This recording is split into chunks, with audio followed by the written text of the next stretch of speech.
আজকে একটি সুস্বাদু রেসিপি নিয়ে চলে এসেছি আপনাদের সাথে শেয়ার করব বলে।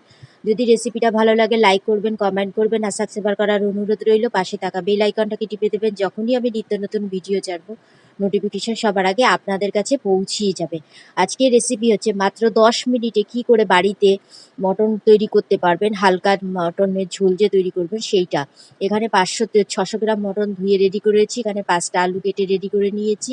এবার এখানে একটা মিক্সিং জার নিয়ে নিয়েছি, একটা বড় সাইজের পেঁয়াজ দিয়ে দিলাম, 1 ইঞ্চি আদা দিয়ে দিলাম, এখানে 16 কোয়া রসুন দিয়ে দিলাম, যাবতীয় 600 আছে সেই ক্ষেত্রে, আর সামান্য পরিমাণে নুন দিয়ে মিক্সি জারে মিক্স করে নিলাম। তারপরে কি করেছি, গ্যাসের উপরে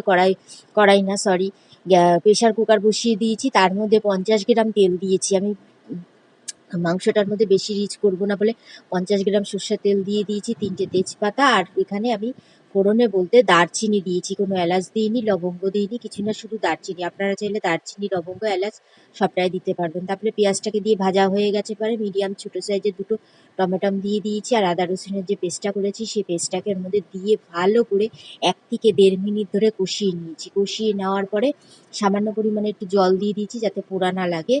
আর এখানে রেড চিলি পাউডার আর ঝাল লঙ্কার গুঁড়ো মিক্স করা থেকে 1.5 চামচি দিয়েছি, 1/2 চামচি জিরের গুঁড়ো, 1/2 চামচি ধনের গুঁড়ো, স্বাদ অনুযায়ী লবণ, 1 চামচ হলুদ দিয়ে ভালো করে এটাকে আবারও 1 থেকে 1.5 মিনিট ভালো করে কষিয়ে নিয়েছি। অল্প অল্প করে জল দিয়েছি আর কষিয়ে নিয়েছি যাতে কাঁচা মশলার গন্ধটা হয়ে যাওয়ার পরে তারপরে আমি যে মটনটাকে ধুয়ে রেডি করে রেখেছিলাম সেই মটনটাকে ওর মধ্যে দিয়ে দিলাম। দিয়ে দেওয়ার পরে 4 থেকে 5 মিনিট এটাকে আমি ভালো করে কষাতে কষাতে যে আলুটাকে কেটে রেখেছিলাম সেই আলুটাকে আমি ভেজে নিচ্ছিলাম।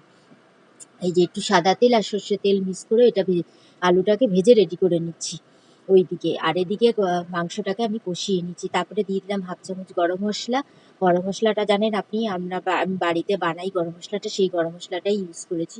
দিয়ে ভালো করে কষিয়ে নিয়েছি, কষিয়ে নিয়ে ভালো করে মশলার কাঁচা গন্ধ এবং মটনের যে একটা কাঁচা গন্ধ থাকে সব চলে যাওয়ার পরে তারপরে বেশ খানিকটা বলতে 1 লিটারের কাছাকাছি আমি এটা জল দিয়ে দিয়েছি, কেন যেহেতু মটনটা আমি আগে থাকতে সেদ্ধ করিনি সেই হিসাবে।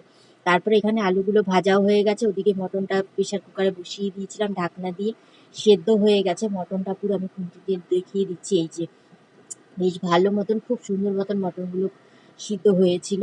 তারপরে এর মধ্যে দিয়ে দিলাম যে ভেজে রাখা আলুগুলো দিয়ে, তারপরে আমি 2 থেকে 3টে সিটি দিয়ে আবার রেখে দিয়েছিলাম। নিয়ে তারপরে আবার এই যে খুলে দেখিয়ে দিচ্ছি, এই যে যখন খুলে নিচ্ছি, এটা 4খানা সিটি দিয়েছিলাম দেখে তাড়াতাড়ি করে খুলে দিয়েছিলাম, নইলে আলুগুলো পুরো গলে যাবে দেখে।